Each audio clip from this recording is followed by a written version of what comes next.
Sur les bords du lac du Bourget, la radio autrement. Radio Grand Lac. La 16/9e, l'actualité cinéma de Radio Grand Lac avec Kevin et Guillaume. Et bonsoir à toutes et à tous et bienvenue dans la 16/9e, votre rendez-vous hebdomadaire sur l'actualité cinématographique, toujours sur Radio Grand Lac 92.fm ou radiograndlac.com.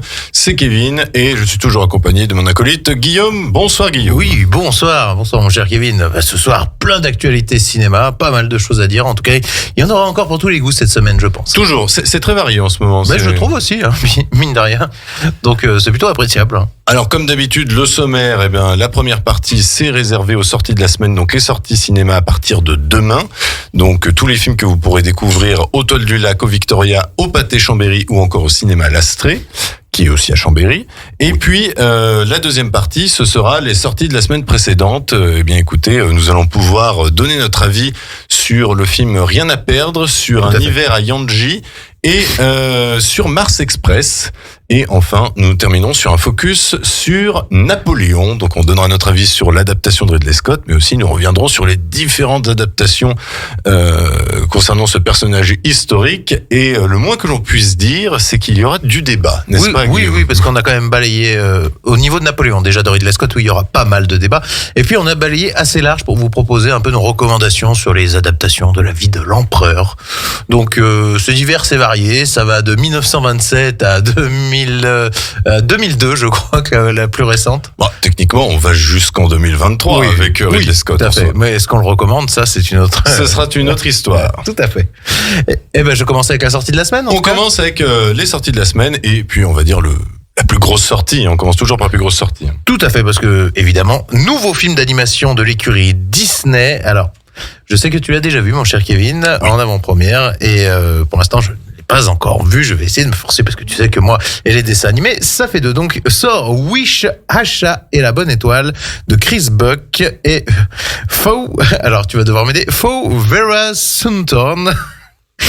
Excusez-moi, mais je suppose c'est ça. Oui, avec les voix de Lambert Wilson, Gérard Darmon et Isabelle Adjani. L'histoire raconte celle de Asha, jeune fille de 17 ans, à l'esprit vif et dévoué à ses proches, vit à Rosa, un royaume où tous les souhaits peuvent littéralement s'exaucer. Dans un moment de désespoir, elle adresse un peu aux étoiles auxquelles va répondre une force cosmique, une boule d'énergie infinie prénommée Star.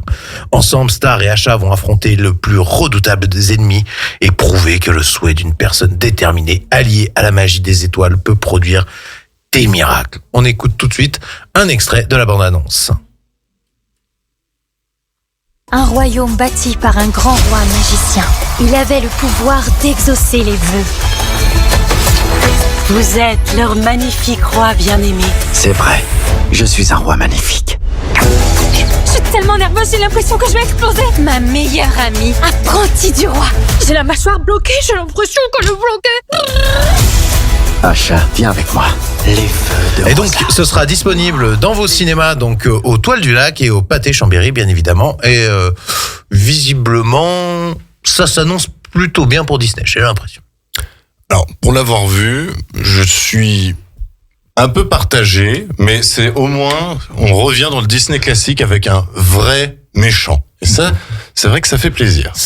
Est-ce qu'on peut le comparer à une certaine entreprise de vente en ligne alors qui s'appelle... Ça n'a rien à voir avec le Wish, mais voilà, j'ai trouvé le méchant très appréciable. Par contre, très déçu sur les chansons. Mais ça a l'air d'être l'avis général. Mais peut-être que ce n'est pas plus de ton âge, ça. Je cesserai de le répéter. Je sais pas. Voilà. Autre sortie, c'est La Tresse de Laetitia Colombani avec Kim Raver, Fotini Peluzzo et Mia Maelzer. L'histoire, c'est 3 vies, 3 femmes, 3 continents, 3 combats à mener. Si elles ne se connaissent pas, Smita, Julia et Sarah sont liées sans savoir parce qu'elles ont de plus intime et de plus singulier. Alors c'est un drame que l'on pourra retrouver au cinéma Toile du Lac et au Pâté Chambéry. À Chambéry, je vais toujours le dire comme ça. Moi je dis au Pâté Chambéry, c'est plus simple. C'est vrai que c'est plus simple. Et on va s'écouter la bande-annonce tout de suite.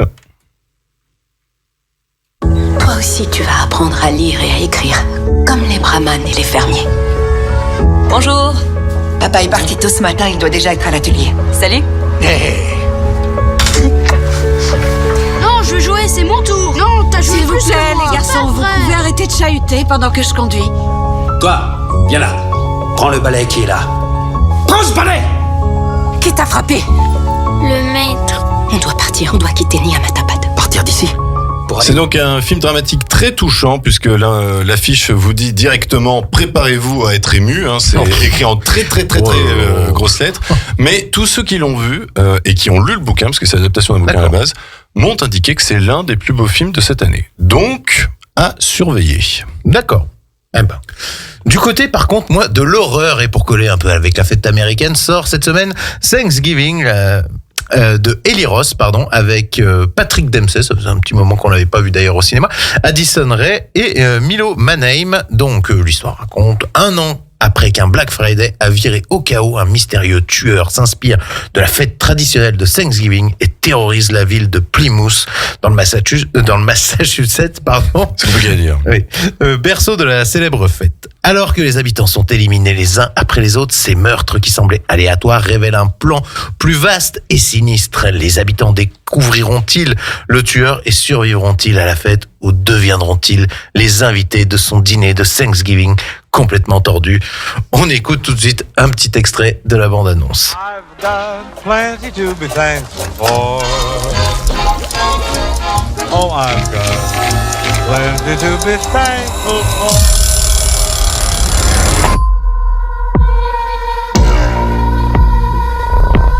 J'aimais vraiment cette ville. Jusqu'à cette horrible soirée. J'en ai marre de faire semblant que tout est normal alors que c'est faux. Et donc, ce sera disponible aux Toiles du Lac et au Pâté Chambéry. Alors, Eli Roth, ça fait un petit moment qu'on l'avait pas vu ni entendu. Enfin, si, on l'avait vu justement dans une série, avec Jocelyne, là, comment ça s'appelait? Mince. Jocelyne. Mais oui, la fille de Johnny Depp, là, cette horrible série. Ah, The Idol. Mais oui, rappelle-toi, il était dans The Idol, mais à la réalisation, ça faisait un moment qu'on l'avait pas vu, en tout cas. Oui, bon, on l'avait pas vu depuis le remake d'un Justicier dans la ville, à vrai dire. Exact. Et alors, Thanksgiving, je l'ai vu, pour ma part, je l'ai déjà vu, parce qu'il était en avant-première au Pâté Chambéry vendredi soir. Et je dois dire que c'est un slasher classique avec un whodunit, c'est-à-dire que les fans de Scream seront dans leurs chaussettes, on va dire, sont dans leurs pantoufles plutôt que c'est le Massachusetts, je confonds un peu. Oui, c'est ça. Mais c'est un petit peu prévisible, il n'y a pas trop de surprises. Par contre, là où le film se rattrape, c'est que c'est très drôle dans le fun et dans le gore. C'est-à-dire que le gore est ultra graphique, c'est largement beaucoup plus violent qu'un Scream. Et j'en reparlerai la semaine prochaine, mais si vous êtes amateur du genre, moi je vous le conseille volontiers. Ah ben, je pense que je vais me laisser tenter, tu vois, justement. Laissez tenter. Oui. Alors, ensuite, nouvelle sortie, cette fois-ci un film français, c'est Le Temps d'aimer, réalisé par Catel Kiléveré avec Anaïs Desmoustiers, Vincent Lacoste et Paul Beaurepaire. Ça se passe en 1947 sur une plage. Madeleine, serveuse dans un hôtel-restaurant, mère d'un petit garçon, fait la connaissance de François, étudiant riche et cultivé. Entre eux, c'est comme une évidence, la providence. Si l'on sait ce qu'elle veut laisser derrière elle en suivant ce jeune homme, on découvre avec le temps ce que François tente de fuir en mêlant le destin de Madeleine au sien. On écoute un extrait tout de suite. Merci beaucoup. Y'a pas de quoi. Je vais pas lui partir. Merci. Sois sage. Depuis la dernière fois, j'ai pas arrêté de penser à vous. Je me suis jamais senti aussi bien avec quelqu'un. Vous l'aimiez, le père de Daniel? En fait, ça n'a pas duré longtemps. Alors ce film, il sera très compliqué de ne pas le trouver puisqu'il est disponible aux Toiles du Lac, au Pâté Chambéry et à l'Astrée à Chambéry. Donc franchement... Voilà, si vous voulez le voir, il n'y a pas d'excuse. Littéralement, je pense qu'on peut dire qu'il y a une séance toutes les heures. Là, c'est vraiment pas compliqué. Tout à fait, oui. Donc ça, apparemment, c'est un très joli drame qui a été présent dans la... Alors, c'est pas dans la sélection officielle à Cannes, mais il a été présent en avant-première à Cannes. Donc, tu ne l'as pas vu là-bas. Ah non, celui-là, non, pas du tout, ouais. Mais voilà, écoutez, à voir avec, donc je rappelle, Vincent Lacoste et Anaïs Desmoustiers. Autre sortie. Eh ben, autre sortie, Dumb Money de Craig Gillespie. Alors, j'ai dû aller chercher, je me suis dit, ce nom me dit quelque chose, Craig Gillespie. C'est celui qui avait fait Moi, Tonya et récemment Cruella. Oui. Voilà. Un bon réal. Oui, on peut dire que c'est plutôt, oui. Alors, j'ai pas trop aimé Cruella, mais moi, Tonya, oui, beaucoup. Bref, le film sera cette fois avec Paul Dano, Shailene Woodley et Vincent D'Onofrio. Ça raconte l'incroyable histoire vraie d'un homme ordinaire et de ses followers qui ont ébranlé Wall Street en misant sur GameStop, une entreprise à laquelle personne ne croyait, en engageant toutes ses économies sur un pari fou. Kiss Jill, j'espère que le mot kiss, c'est bon, je l'ai bien dit. Kiff. Ouais, c'est kiff. Ah, pardon, donc Kiff Jill, et ceux qui décident de le suivre vont gagner beaucoup d'argent. Wall Street a ses nouveaux loups. Ça sera disponible alors uniquement aux Toiles du Lac. Oui. Et on écoute tout de suite un petit extrait de la bande-annonce. C'est la première fois que je vois ça. Putain de bordel de merde. Ah, c'est une petite coupure, je ne sais pas pourquoi. Petit incident. Voilà. C'est le truc le plus dingue que j'ai jamais vu. Ça va, chérie? 11 putains de millions de dollars? Tu vas en faire quoi? T'acheter une Ferrari? Oh putain! Eh, surveille ton langage, le petit écoute là. Eh les amis, c'est moi en tout cas, ça me fait beaucoup penser un peu à ces films du genre comment ça s'appelle? Non, pas Money Monster, celui-là, c'est assez dramatique. The Big Short, voilà, dans ce style de film avec mêlé un peu au loup de Wall Street. Donc je suis assez. C'est vrai. Oui. Là, c'est vraiment ce qui est intéressant, c'est que c'est la guerre entre les particuliers et Wall Street. Oui. Dès lors que les particuliers se mettent à gagner de l'argent, ça gêne Wall Street. Bah oui, évidemment. Il faut que l'argent reste fictif. Donc ça a l'air intéressant, puis assez drôle. Par contre, oui, en effet, le langage est assez charti. Oui, tout à fait. Oui, bah après c'est toujours un peu dans ce genre de genre de film américain, ils ne peuvent pas s'empêcher de sortir des mots, des gros mots toutes les 5 secondes. C'est un peu le mais problème. j'aime bien le casting Paul Dano, Shailene Woodley, Vincent D'Onofrio. Ah oui, puis aussi Sébastien Stan. Il y a un peu le casting habituel des films de Craig Gillespie. Voilà. Sébastien Stan, il était dans Moi, Tonya, déjà. Ah oui. Ok. Dernière sortie, et cette fois-ci on ne mettra pas d'extrait de bande-annonce puisque le film est essentiellement en version originale, c'est Perfect Days, le nouveau film de Wim Wenders, ce réalisateur allemand, qui cette fois-ci se déplace au Japon pour nous faire un film avec Koji Yakucho, Tokyo Emoto et Arisa Nakano. C'est l'histoire des Hirayama, qui travaillent à l'entretien des toilettes publiques de Tokyo. Il s'épanouit dans une vie simple et un quotidien très structuré. Il entretient une passion pour la musique. Les livres et les arbres qu'il aime photographier. Son passé va ressurgir au gré de rencontres inattendues. Une réflexion émouvante et poétique sur la recherche de la beauté dans le quotidien. Et ce film sera disponible au Victoria à Aix-les-Bains et à l'Astrée à Chambéry. Écoutez, Wim Wenders, c'est quand même un très très grand réalisateur et apparemment ce film-là fait partie des meilleurs puisqu'il a été déjà salué à Cannes et au Festival Lumière à Lyon. Je me rappelle en fait pourquoi je suis pas allé le voir à Cannes, parce qu'en voyant le pitch, je me suis dit, oui, il travaille à l'entretien des toilettes publiques de Tokyo, je me suis dit, ça commence mal tout de suite, mais apparemment c'est un très très beau film. Non, oui, il a très bon retour. Visuellement, alors c'est un peu dommage, c'est qu'à la radio on peut pas trop vous montrer visuellement, mais visuellement ça a l'air très joli. Donc, écoutez, moi je pense que vous pouvez y aller les yeux ouverts, mais vous pouvez y aller. Eh bien écoutez, pour les sorties de la semaine, c'est tout. Eh bien oui. On se retrouve donc dans quelques instants pour les avis des sorties précédentes.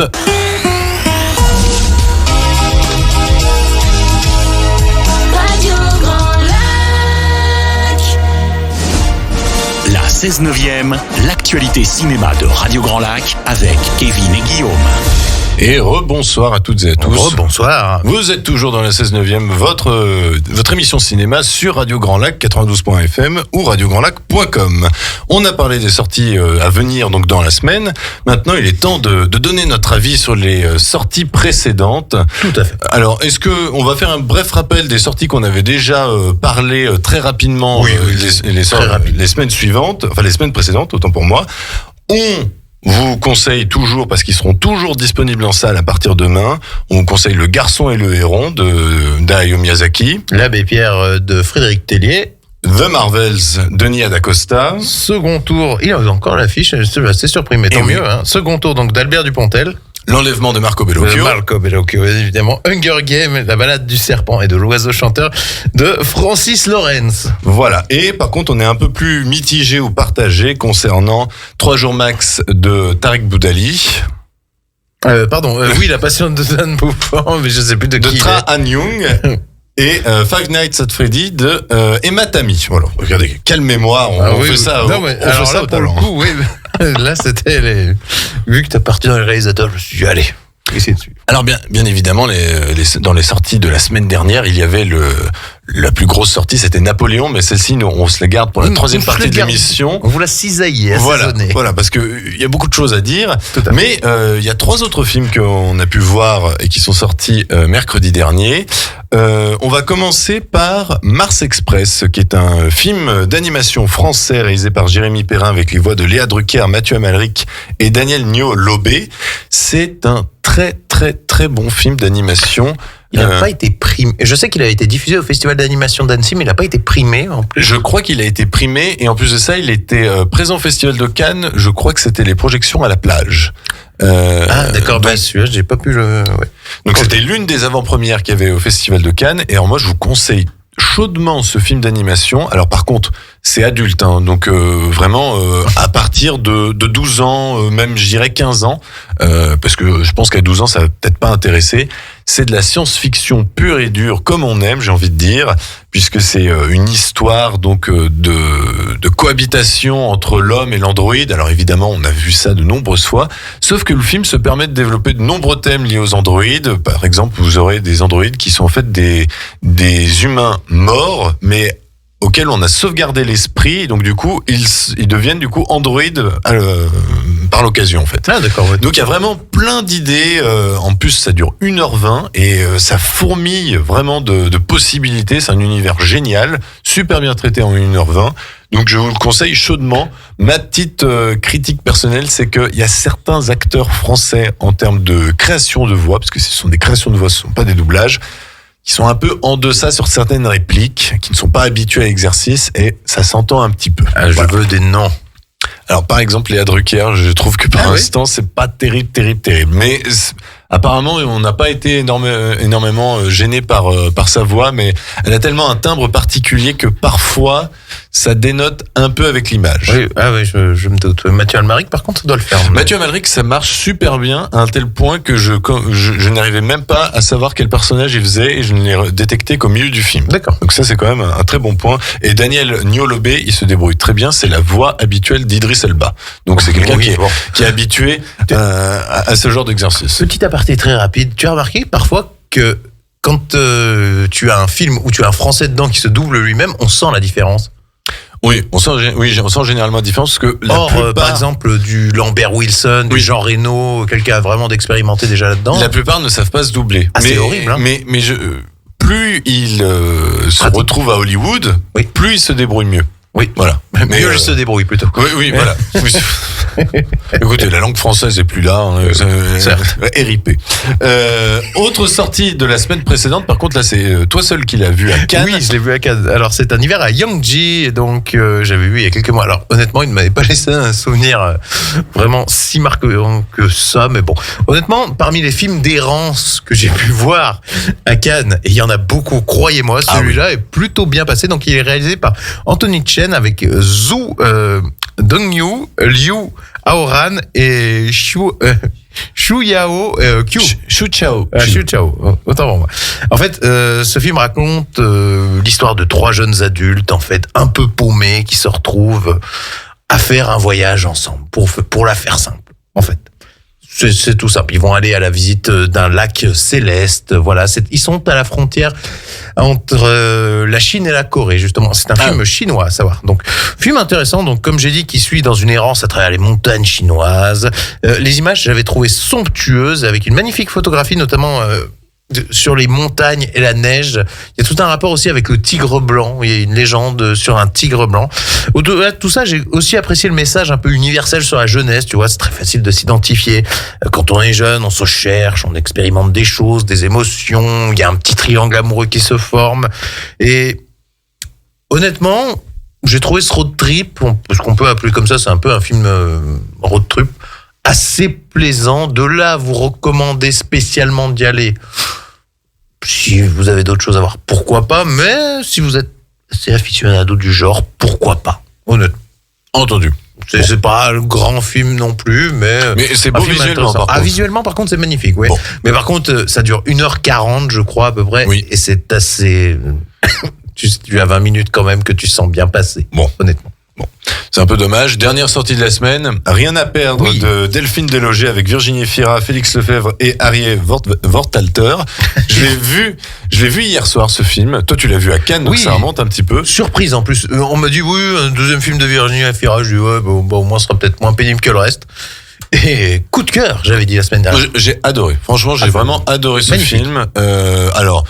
Je vous avoue que moi, depuis mon siège, parce que c'est quand même l'histoire d'une mère qui perd la garde de son enfant, enfin, du moins, on lui prend. Elle a fait preuve de négligence. Voilà, elle a fait preuve de négligence et l'aide sociale, l'assistance sociale plutôt, prend son enfant et le place dans un foyer.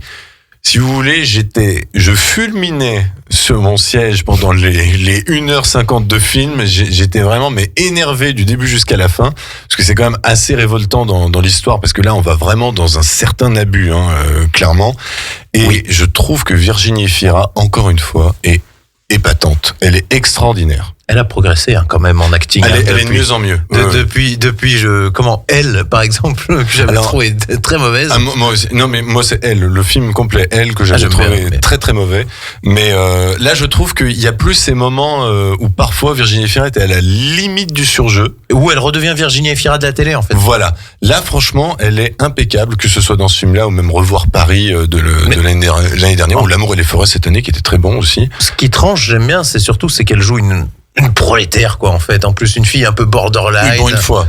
Oui, voilà. Elle a pas un peu le côté très sûr d'elle, un peu bourgeoise, comme je dis souvent. Très chic. Ouais, voilà, plutôt très chic. Alors que là, vraiment, elle habite dans un HLM avec ses 2 enfants, elle galère, et puis elle a un comportement, comme j'ai dit, un peu borderline, justement. Elle a tendance à être... Le limite... adulte enfant, on va dire, voilà.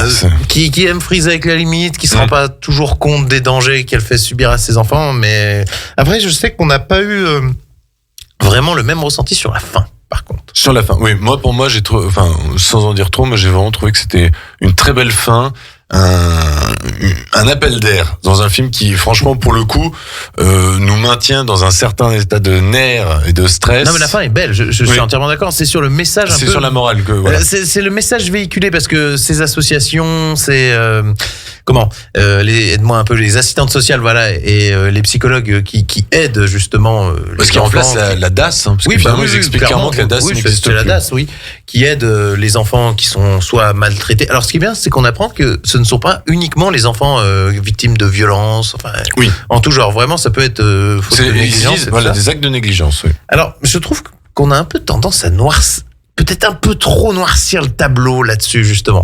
Moi, je pense que le film invite à nous dire qu'il faut plus traiter au cas par cas. Et que l'État se doit de donner un certain effectif dans ces équipes-là. Parce que on entend des phrases dans ce film de la part de cette équipe sociale où on se dit, mais on marche sur la tête, quoi. C'est pas possible d'entendre ça. Non, mais des fois, pour ramener un peu, il y a eu des situations dans mon travail où, pas avec des enfants, qui m'ont rappelé un petit peu. Je disais, mais on marche sur la tête, oui, à ce point-là. Mais, en fait, le problème avec ce film, c'est que j'ai l'impression qu'il va à la fois... si t'es trop manichéen, tu vas te dire, ouais, en fait, toutes ces institutions ne servent à rien. Alors que si, quand même. Mais dans ce cas-là, non. Enfin, tu vois ce que je veux dire. Je pense que le film est quand même...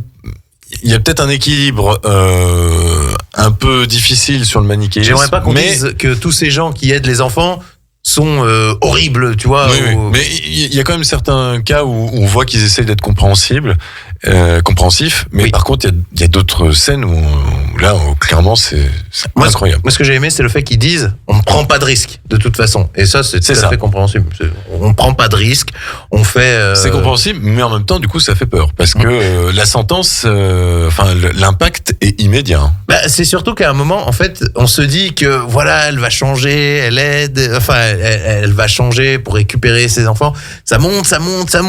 Et puis après, il y a plein de choses qui se passent. Et c'est vrai que, non, mais en termes d'émotion, c'est fort.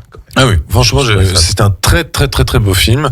Et du coup, vous pourrez encore le découvrir cette semaine dans les salles. Et je voulais juste placer un mot pour le jeune aussi, Félix Lefebvre. Oui, qui a pris 20 kilos, j'ai appris, pour jouer le rôle. Alors oui, parce que moi je l'ai pas reconnu, parce que je l'avais vu dans Été 85 de François Ozon, qui avait un physique assez frêle, on va dire. Et alors là, du coup, tu me précises bien que c'est pour le rôle. Oui, ils ont dit pour le rôle. Oui, j'ai lu une interview. Alors, en fait, en cherchant un petit peu des infos, parce que On n'a pas parlé de la réalisation. C'est le premier film de sa réalisatrice. Très bien mené. Très bien mené, assez académique, mais voilà, de ce côté-là. Et donc, elle avait, en interview, elle disait qu'elle avait ce jeune elle lui a fait prendre 20 kilos, qu'il était à fond investi dans le rôle oui, et tout ça.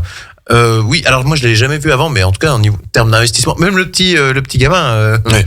Très très belle scène entre les deux frères qui se parlent par téléphone. Franchement là, Félix Lefebvre, il est très très très émouvant. Donc voilà. Au final, on vous conseille Mars Express, Un hiver à Yanji et Rien à perdre. Au final, il y a rien à acheter. C'est formidable. Non, oui, tout à fait. Ça viendra peut-être après. Ouais, c'est peut-être pour ça. Mais en tout cas, vraiment, ce film, si vous êtes passionné de drame, j'invite les gens, nos auditeurs, à vraiment se jeter dessus. Hein. Si vous n'êtes pas passionné par Napoléon, allez voir Rien à perdre. Eh ben foncez, et puis Napoléon, on va en parler juste après notre deuxième pause musicale où on va revenir sur le film de Ridley Scott et puis les adaptations de Napoléon depuis les années 1927. Notre deuxième pause musicale, on continue avec les Disney parce qu'on fête les 100 ans de Disney cette semaine et la semaine prochaine. Et là, on se lance Je veux savoir de Phil Collins tiré du film Tarzan. Plongez dans le grand bain de la vie locale avec Radio Grand Lac sur 92.1. La 16/9e, l'actualité cinéma de Radio Grand Lac avec Kevin et Guillaume. Et rebonsoir à toutes et à tous. Bienvenue dans la dernière partie de la 16/9e, votre émission cinéma sur Radio Grand Lac 92.fm ou radiograndlac.com. Et c'est donc le moment du focus. Et cette semaine, place à une figure historique de l'histoire française, puisque nous allons revenir sur Napoléon Bonaparte, Napoléon Ier. Et bien évidemment, nous allons revenir sur Napoléon de Ridley Scott. Napoléon de Ridley Scott. Ça va saigner. Mais je te laisse, puisque toi, tu as plus ou moins apprécié le film. Alors, plus ou moins. Alors, déjà, rappelons que c'est donc le nouveau Napoléon réalisé par Ridley Scott, avec Joaquin Phoenix, Vanessa Kirby et Tahar Rahim. Ne cherchez pas Ludivine Sagnier. Elle est au générique, mais on la voit 2 secondes. Elle a fait une story Instagram en disant « Je suis dans la version longue, n'ayez pas peur !» Mais allez le voir quand même, c'est très sympa. Oui. Mais du coup, on vous l'a déjà dit, il y aura une version longue normalement sur Apple TV+, dans l'année qui suit. Entre 4h et 4h30. Voilà. Là, la version qu'on a au cinéma, c'est 2h39, si je ne m'abuse. À peu près. Et moi, personnellement, j'ai beaucoup aimé les batailles, parce que Ridley Scott, c'est quand même pas un tâcheron de ce côté-là. Alors, certes... C'est un malin. C'est pas que c'est un tâcheron, c'est un malin. C'est un malin. Mais... vous le redire. Certes, vous allez voir des choses qui vont vous exhorter. Alors certes, vous avez peut-être déjà vu dans la bande-annonce que il tire à coups de canon sur les pyramides en Égypte. Ça n'est jamais arrivé. Ça, on s'en fout. Mais ça a quand même, il faut pas se mentir, ça a de la gueule. Ah non, mais il y a des scènes qui ont de la gueule. Même certains partis pris du genre où ça... On n'a pas de spoiler, je veux dire. Enfin, la fin est connue. Bon, voilà. Non, mais je veux dire, Napoléon rentre plus vite de l'île d'Elbe parce que il va retrouver sa femme, qui normalement est déjà morte. Voilà. Quelques trucs qui ne sont pas si gênants que ça. Voilà, il y a plein de raccourcis. Par contre, c'est vrai que moi, mon plus gros problème, c'est que je n'ai pas compris ce que Ridley Scott voulait me dire avec le personnage de Napoléon. Est-ce qu'il veut me dire que c'est un enfant attardé, obsédé du sexe, parce que c'est clairement ce qu'il nous montre, ou est-ce que c'est un fin stratège militaire? Alors certains nous ont dit d'ailleurs, il faut voir le film comme une comédie, et quand c'est bataille, c'est un film sérieux. Je trouve qu'il y a un problème, c'est que du coup on se confronte, on voit 2 films en même temps, et ça va pas. Il y a un gros problème de choix, de vision, et j'espère que la version longue répondra à ce souci. Ou la grave. Je sais pas. C'est aussi le risque. Hein. On va peut-être perdre en rythme, on va aussi le perdre peut-être en compréhension aussi également. C'est le risque. Tout à fait. Pour ma part, si vous cherchez un biopic fidèle sur la vie de l'empereur, passez votre chemin de toute façon, puisque vous n'en apprendrez rien de plus qu'une biographie gala, on va dire, voilà, vraiment très très rapide, même pas la page Wikipédia. Oui, moi j'ai dit c'est une page Wikipédia bien réalisée. Ouais, c'est ça le film. Ouais, encore. À peine. Hein. À peine. En fait, à aucun moment j'ai ressenti le génie militaire. On nous le vend comme un génie militaire, mais bon. Ouais, disons qu'on voit il est intuitif, il est malin. Enfin, la bataille d'Austerlitz, qui est encore étudiée dans les écoles militaires du monde entier, je rappelle, est réduit en fait à une simple anecdote de la bataille où Napoléon a fait tirer des coups de canon sur un lac gelé. tuant quelques soldats au passage. Et là, exit le plateau de Pratzen, le fait de laisser les hauteurs justement aux ennemis pour les faire tomber dans un piège. Non, là, on a réduit tout ça à un simple lac gelé et Napoléon sur les hauteurs. Donc bon, écoutez. Pourquoi pas. Les batailles, alors là on en parlait tout à l'heure. Oui, il y en a 3, 2,5, voilà. Hein, ne vous attendez pas, hormis peut-être celle de Waterloo qui dure quand même assez longtemps et qui a un peu plus de tronche que les autres. Mais si vous attendiez si vous attendiez des batailles bien rangées avec de l'infanterie qui avance, non, ne vous en faites pas. Ridley Scott est un grand malin puisque lui, il vous met toujours une charge de cavalerie là. Les chevaux devant, tout le monde en pleine bourre, évidemment. Et puis comme ça, on se dit c'est épique, c'est génial, mais en fait c'est complètement débile. Le problème de Ridley Scott qu'il a depuis Gladiator, et je ne cesse de le dire, c'est un prof d'histoire d'ailleurs qui m'en avait parlé la première fois. Par exemple, la première bataille de Gladiator ressemble plus à une charge de poilus de la Première Guerre mondiale que à une charge de Légion romaine. Normalement, les Légions romaines sont vraiment en ligne. On reviendra toujours la différence entre l'historique et le cinématographique. Mais c'est faisable. On peut concilier les deux. Alors que là, Ridley Scott a refait son coup de charge de poilus de la Première Guerre mondiale. Je me rappelle du début d'Austerlitz. Je sais pas si tu te rappelles. Il y a des tranchées et on se tire à coups de canon sur les tranchées. Alors pour le coup, on t'a montré là quelques formations justement d'infanterie à ce moment-là. C'est bien à peu près le seul endroit. Par contre, de très belles charges de cavalerie, très bien filmées. On peut pas dire ça, il n'y a pas de problème. Quelques VFX quand même, en deçà, je trouve. Oui. Bon, après, voilà. Donc, est-ce qu'on conseille ou pas le Napoléon de Ridley Scott ? Je dirais que si vous n'êtes pas trop attaché à la figure historique, non, vous pouvez tenter le coup. Si vous cherchez juste un film de bataille, le nouveau Ridley Scott, oui, pourquoi pas. Par contre, si vraiment vous êtes un aficionado de Napoléon, que vous êtes vraiment très calé et que vous voulez que ce soit millimétré en termes de véracité historique. Même sans être millimétré, honnêtement. Oui. Non, mais oui. Mais enfin, faut être un peu attaché à la figure historique. Parce que je pense qu'une personne qui connaît pas du tout. En fait, c'est la grande question, c'est est-ce que le public américain, par exemple, va apprécier. Mais visiblement, il marche bien là-bas. Alors, il marche bien. Lui, il marche bien d'ailleurs dans le monde. Mais par contre, il est multiplié par 2 son budget de départ. Ouais. Par contre, tu ne t'ennuies pas. Vu que le film est absolument rushé dans tous les sens, en 5 minutes, vous vous retrouvez 2 ans après, mais vous n'avez pas le temps de vous ennuyer. Si vous dites là, c'est un peu long, 5 minutes après, ça y est, vous êtes passé de 1805 à 1807, il n'y a pas de souci. C'est vrai. Donc on peut sentir, désolé, à ma voix, que je suis un peu énervé par ce film. À noter par contre une très très bonne scène concernant le divorce. Voilà, elle est rarement montrée dans les autres adaptations de Napoléon, et là pour le coup, j'ai vraiment trouvé qu'elle était très très bien réussi. Mais d'ailleurs, est-ce que on va parler des autres adaptations, à moins que tu as quelque chose à Je veux juste parler de l'acting pour finir. Je pense que ce n'est pas un problème d'acteur. D'ailleurs, c'est un problème de direction. C'est un problème de direction. Oui, voilà. Oui. Je pense que Joaquin Phoenix, même si la différence d'âge n'est pas respectée, mais bon, allez, passons. Oui. Avait les capacités de jouer l'empereur. Et par contre, force est de constater que Vanessa Kirby, que j'admire énormément depuis son film Pieces of Woman, sort du lot une nouvelle fois, même si la direction qu'on a voulu donner à son personnage ne me plaît pas. Et on lui donne pas grand-chose à manger, je trouve, dans cette version cinéma. Tout à fait. Et puis, donc maintenant, on peut parler un petit peu. Je suis désolé de m'être attardé un peu là-dessus, mais on va parler de bons films. Ben exactement, oui, on peut parler de bons films, des adaptations de la vie de l'empereur qu'on a recensé un peu, et puis parce qu'il y en a beaucoup. Je veux dire, vous allez sur la page Wikipédia, film qui parle de Napoléon Ier, vous en avez beaucoup et en même temps pas tant que ça. Il y a beaucoup d'annulations aussi. Mais voilà. Je laisse commencer par le premier, justement, puisque toi, tu l'as vu complètement. Moi, je me suis ennuyé. Ah oui. Alors, en plus, je vais vous dire, c'est ma version préférée du coup de Napoléon. Et je sais que de prime abord, ça va faire fuir les gens. Mais c'est un film de 1927, muet, de 5h30. Voilà. Réalisé donc par Abel Gans. C'est connu pour être un chef-d'œuvre du cinéma. Et ça se voit vraiment à l'écran, puisque Abel Gans, avec ce film-là, qui ne raconte que la jeunesse de Napoléon, pour tout vous dire, ça s'arrête où ? Au 13 Vendémiaire. Donc, limite au moment, quoi. Limite avant. Voilà, juste avant. Et en fait, on nous montre un Napoléon qui se croit doté d'une mission sacrée, ce qui est clairement le personnage tel qu'on le connaissait. Un petit peu, oui.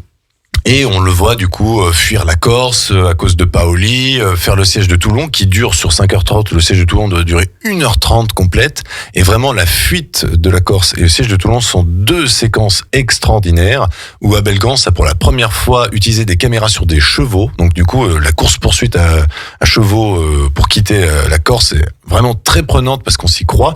Et il y a des plans de toute beauté. Ce moment où on voit le cheval partir à l'horizon avec la lune. Enfin, t'as dû le voir ce plan. Non, je suis pas allé jusque-là. Il est absolument magnifique et Napoléon incarné par Albert Dieudonné qui est pour moi visuellement ce qui incarne le mieux Napoléon et d'ailleurs l'acteur Napoléon jeune, je dirais. Napoléon jeune et d'ailleurs l'acteur s'est tellement cru pour Napoléon qu'il l'a limite viré un peu fou et qu'il est enterré. Il se considérait comme Napoléon et à sa mort il a souhaité être enterré avec son costume de Napoléon. Tout à fait, oui. Voilà. Et il a joué quasiment que ça après, que des rôles de Napoléon. Et alors cette version, elle est difficile à trouver, mais sachez que Netflix DVD, je crois. DVD, mais Netflix travaille actuellement pour sortir ça dès l'année prochaine à une nouvelle version remasterisée qui devrait être un petit peu plus longue. Mais alors, connaissant Netflix, ils vont sans doute y couper en épisodes. Voilà, en mini-série, mais ce sera du coup à redécouvrir sur Netflix l'année prochaine. Même si c'est un film muet de 5h30, je vous invite à tenter le coup si vous êtes intéressé au personnage. C'est un très grand film. Par contre, ça va bider sur Netflix. Enfin, je doute que... les cinéphiles iront voir ça. En tout cas, on en entendra parler. On continue sur Abel Gance, plutôt ? Bien sûr, oui. allons-y. Donc, moi, j'ai découvert le film Austerlitz, donc du même Abel Gance, parce que... Pour vous faire un peu rapidement... l'historique, il voulait faire 7 films et n'a pu en faire qu'un. Enfin, 2 au final. 2, voilà. Et donc c'est avec Pierre Mondy, ça me fait beaucoup rire, le chef chaudard de la 7e compagnie. Oui, c'est un point intéressant aussi, ça, chef chaudard, c'est que on en reparlera après. Oui, tout à fait. Moi j'ai beaucoup aimé celui-là, parce que je veux dire, il couvre justement du moment où il est consul jusqu'à la fin d'Austerlitz. Donc voilà. La bataille est vraiment détaillée de fond en comble. Alors, on sentait qu'il n'y avait plus de budget parce que la scène du sacre est narrée en fait sur un fond de répétition. Par Jean-Louis Trintignant d'ailleurs. Oui, j'ai appris ça après, oui. Et le seul défaut que je pourrais relever, un peu trop de comique peut-être. Voilà, surtout que le film commence de but en blanc par Napoléon qui sort de sa douche et qui se fait mesurer par son valet et qui triche en disant regardez, j'ai repris 10 cm et par moment on peut pas s'empêcher de voir le sergent-chef Chaudard plutôt que Pierre Mondy. Et c'est vrai que c'est gênant. Clavier avait eu le même problème, mais on y viendra un petit peu. Oui, voilà. C'est que ce sont tellement par exemple, si De Funès avait joué Napoléon, on aurait vu que De Funès et pas Napoléon. Ouais, par contre, s'il arrive à des moments à aller vraiment dans la profondeur et... Quand il devient très nerveux, parce qu'il joue un Napoléon très nerveux, quand il s'énerve, quand il engueule vraiment, au fond, vraiment, là, Pierre Mondy est très très très bon. Et visiblement, alors j'ai appris une anecdote, Napoléon était très drôle, visiblement. D'accord. Voilà, non, mais alors peut-être qu'il y a besoin, enfin, il y avait un peu pour rendre hommage à ça, je ne sais pas, mais visiblement c'était quelqu'un de drôle. Bon, en tout cas, dans aucun film, on a eu cette représentation-là, au final. Non, mais il paraît qu'il avait tendance à faire quelques blagues. Bon, voilà. Autre film que j'ai vu, et toi tu n'as pas vu par contre, mais je te le recommande vraiment, c'est le Napoléon de Sacha Guitry. Alors, trouvable en DVD hyper cher, 60 €. Sinon, très très difficile.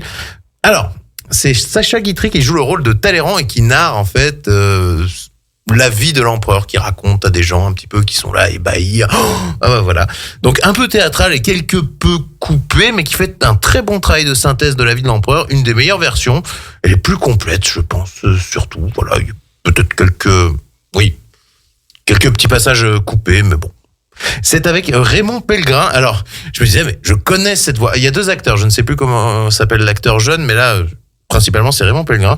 Et je me disais, mais cette voix, je la connais. On dirait la voix de Lord Macrashley dans Fantomas contre Scotland Yard. Et effectivement, donc c'est ce monsieur doublait Fantomas dans les films de Fantomas. Voilà. Ah, c'était pas Jean Marais qui modifiait sa voix. C'était Raymond Pellegrin et qui ne joue pas dans les films. D'ailleurs, Jean Marais est aussi dans le Napoléon de Guitry. Il est dans. Il est aussi dans Austerlitz. Tout à fait. Et ce qui est impressionnant, c'est Orson Welles. Oui, j'allais préciser. J'avais noté. Orson Welles, c'est dans toutes les versions. Alors, quasiment. Je suis allé lire pourquoi. C'est à l'époque, il devait des sous en fait aux fils qu'américain et il était parti en Europe, tourner pas mal de films. Il était devenu très copain avec Sacha Guitry. On a une Michèle Morgan en Joséphine de Beauharnais qui est juste sublime. Orson Welles, donc comme tu l'as dit, en Hudson Law. Tu as Jean Gabin qui se met à gueuler un grand coup en Maréchal Lannes. Et vraiment, j'espère qu'elle sera remasterisée en 4K ou en Blu-ray parce que elle est vraiment impressionnante. Enfin, j'ai adoré, quoi.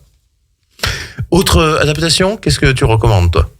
Alors moi, que j'ai vu il y a très longtemps, que j'ai vu enfant, que j'ai eu le temps de revoir. Voilà, que j'ai vu enfant, je pense, je devais avoir 7 ans, mais pourtant elle m'a toujours marqué. C'est la version télé de Napoléon en 4 épisodes qui était diffusée sur France 2 dans mes souvenirs. Tout à fait. Avec Christian Clavier, produit par Gérard Depardieu et je ne sais plus qui d'autre. Et d'ailleurs Gérard Depardieu joue Fouché. Oui. On a John Malkovich quand même, donc casting international, qui jouait Talleyrand.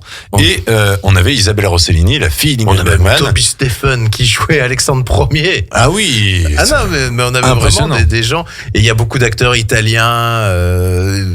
C'est une coproduction européenne. De toute façon, pour narrer une telle histoire, il faut du pognon. Et il faut demander c'est à l'époque où la télé avait vraiment de l'ambition, quoi. On se donnait de l'ambition. C'est la même époque où on avait le Comte de Monte Cristo avec Gérard Depardieu. Tout à fait. On avait des choses à la télé qui faisaient plaisir à voir, oui. Et en tout cas, moi, je trouve que Christian Clavier est saisissant. Alors, il y a quelques petites scènes où au début, quand on le voit courir au pont d'Arcole avec les cheveux longs, tu es obligé de te dire à un moment... ça fait Jacouille. Un petit peu, oui. Tu as tendance à faire... Mais Christian Clavier va vraiment dans la profondeur du personnage, il est excellent. Et t'as quelques petits moments où il va faire... oh là oh là, le gueux. Oui, voilà. Tu t'attends à voir Godefroy de Montmirail débarquer un instant. Petit peu. Mais sinon, vraiment... le casting est bon, les décors sont bons, il y a énormément de batailles, quelques petites incohérences, mais bon, je veux dire... C'est inévitable. Oui, alors je ne sais pas si c'est la nostalgie, mais je me disais pourquoi la télévision ne repart pas sur des choses comme ça. Et c'est une pour moi des meilleures versions et des plus complètes qui existent. Oui. Alors c'est disponible. Alors attention, ce n'est même pas disponible sur France Télé, ce n'est pas disponible sur Canal. Vous pouvez les acheter par contre à un prix assez modeste de entre 12 et 14 euros sur Amazon. Ah bon, voilà. Pour vous la procurer, je vous la conseille fortement. Et j'ai oublié, est-ce que tu avais indiqué qu'Austerlitz c'est disponible sur MyCanal en ce moment? Non, j'avais oublié, oui. Donc Austerlitz avec Pierre Mondy, vous pouvez le voir sur MyCanal en ce moment. Alors moi j'ai vu aussi Waterloo, donc lui vous pouvez le trouver soit en VOD sur Prime ou gratuitement sur YouTube. Et il sort prochainement en Blu-ray, si ce n'est, je crois, la semaine prochaine. Oui, donc réalisé par Sergei Bondarchuk avec Rod Schneider... Rob Steiger, pardon, que je dise pas de bêtises, et Christopher Plummer. Donc c'est un réalisateur qui avait déjà fait une version de Guerre et Paix. Alors au niveau de la 8 heures. De 8 heures exactement. Alors ça ne parlera quasiment que de la bataille d'Austerlitz. De Waterloo. Waterloo, excusez-moi, je commence à m'y perdre. Et c'est sensationnel. Honnêtement, il y a des figurants de partout, ça tire dans tous les coins. Enfin, vraiment, c'est impressionnant. J'ai bien aimé Christopher Plummer, mais je n'ai pas trop aimé la version de Napoléon de Rod Steiger. Trop caricatural, tu m'avais dit. Un tout petit peu. Et encore que j'en avais un souvenir pire que ce que était, mais honnêtement, à voir quand même. En termes de spectacle, ça vaut vraiment le coup. Disons que c'est la bataille de Waterloo avec énormément de figurants et zéro effets spéciaux. Moi, je trouve que c'est un peu le problème. Alors, le problème, c'est que c'est réalisé par un Russe, ukrainien, si je dis pas de bêtises. C'est produit par Dino De Laurentiis, mais je trouve que ça fait un peu trop cliché anglais. C'est un peu comme Ridley Scott a fait. C'est un peu, je trouve, Waterloo passé par la moulinette, enfin Napoléon passé par la moulinette des Anglais, on dirait.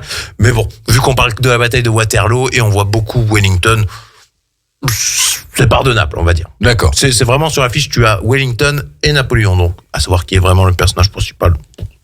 Et encore deux petites rapides. Vas-y. Alors il y a Monsieur N, donc qui est disponible en VOD sur Canal VOD, que j'ai bien aimé, donc qui est une fiction réalisée d'ailleurs par Antoine Decaune avec un Philippe Torreton qui est excellent. Il y a Elsa Zilberstein, exact.